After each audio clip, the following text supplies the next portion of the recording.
Nizamabad rural కాన్స్టిట్యున్సీలోని Indalwai రేంజ్లో మరి అంసన్పల్లి లోల మెల్లారెడ్డిపల్లి సంబంధించినటువంటి ఏరియాలో వీటిలో మరి దగ్గర 34 ఎకరాలలో 25,000 చెట్లు, అది కూడా 22 రకాలు. దాంట్లో చాలా రకాల మొక్కలు ఉన్నాయి. మద్ది, తుమ్మ, ఇవన్నీ వేప, తర్వాత పండ్ల చెట్లు అన్నీ కూడా ఉన్నాయి.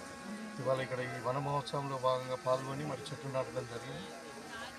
సో చెప్తా ఉన్నారు, ఈ వర్షాకాలంలో ఇవన్నీ కూడా నాటుకొని మనం కాపాడుకుంటే భవిష్యత్తులో మంచి పెద్ద వృక్షాలుగా మారుతాయని చెప్పి అంటూ ఉన్నారు. చాలా సంతోషం. ఇవాళ ఏంటంటే పర్యావరణ సమతుల్యాన్ని కాపాడవలసిన అవసరము ప్రభుత్వం మీద ఉంది. గతంలో ఉన్నటువంటి టీఆర్ఎస్ ప్రభుత్వము హరితహారంలో వేస్తే మరి ఎన్నిసార్లు 5 సార్లు పెట్టిందో 5 సార్లు చెట్లు మళ్ళీ ఎండిపోవడము, ఏదో రకంగా అది పెద్ద అనుకున్నంత రిజల్ట్ రాలేదు. నేను కూడా వీళ్ళందరినీ కూడా నేను కోరుకునేది ఏంటంటే, ఇవాళ నాటిన మొక్క వృక్షమైనప్పుడే దానికి ఫలితం ఇస్తుంది. కాబట్టి ఇవన్నిటిని కూడా కాపాడుకోవాల్సిన బాధ్యత మనందరి మీద ఉంది. ఇదే కాకుండా ఇప్పుడు ఈ వానాకాలంలో ప్రతి ఒక్కరూ ఇంటికి ఒక మొక్క చొప్పున పెట్టి, ఎందుకంటే మనము ఈ గ్రీనరీ మనకు గ్లోబల్ వార్మింగ్ కానీ ఇవాళ మళ్ళా తర్వాత ఈ ఫారెస్ట్ ఏదైతే మనము డైలీ యూజ్ కానీ దీని కొరకు డిఫారెస్టేషన్ అయితే ఉందో దాని ఫారెస్ట్ని కాపాడుకోవాల్సిన అవసరం ఉంది. కాబట్టి మనము ఈ ఇంటికి ఒక మొక్కను పెట్టి వర్షాకాలంలో ఇంటికి ఒక మొక్కను పెంచితే మళ్ళీ ఈ అడవి ప్రాంతం అంతా కూడా మరి 28% ఏదైతే ఉండాలో దాన్ని అచీవ్ చేయడానికి గవర్నమెంట్ ప్రయత్నం చేస్తాము. సో తప్పకుండా ఈ ప్రోగ్రాం అంతా కూడా విజయవంతం చేయాలని ప్రతి ఒక్క పౌరుని కోరుకుంటూ, మరి వాళ్ళు చాలామంది ఇంకా అక్కడక్కడ ఈ అడవి ప్రాంతంలో కొన్ని చెట్లు నరకడం కానీ ఇదంతా చేస్తాను. దాని మీద కూడా మాంసం చెప్పడం జరిగింది. స్ట్రిక్ట్గా మీరు ఎక్కడ కూడా ఎవరిని అలో చేయదు.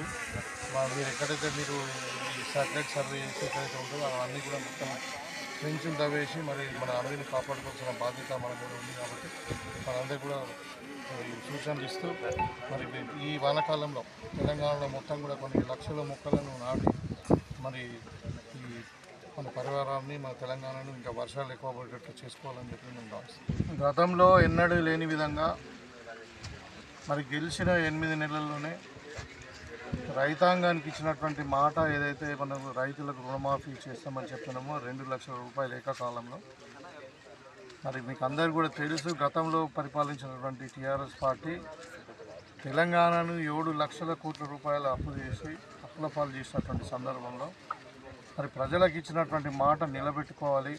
కాంగ్రెస్ పార్టీ అంటేనే మాట తప్పని పార్టీ, మాట మీద ఉండేటువంటి పార్టీ. కాబట్టి గతంలో చరిత్ర కూడా ఉంది. రైతులకు ఉచిత విద్యుత్ ఇస్తామని చెప్పిన మొదటి సంతకమే రాజశేఖర రెడ్డి గారు చేసినటువంటి సందర్భం. 1 లక్ష రూపాయల రుణమాఫీ కూడా ఏకకాలంలో చేసినటువంటి సందర్భం గతంలో కాంగ్రెస్ పార్టీలో రాజశేఖర రెడ్డి గారి నాయకత్వం జరిగింది. ఇది ఇంకా స్పెషల్ ఏంటంటే ఒక చరిత్ర, నిజంగా చెప్పాలంటే ఒక చరిత్ర.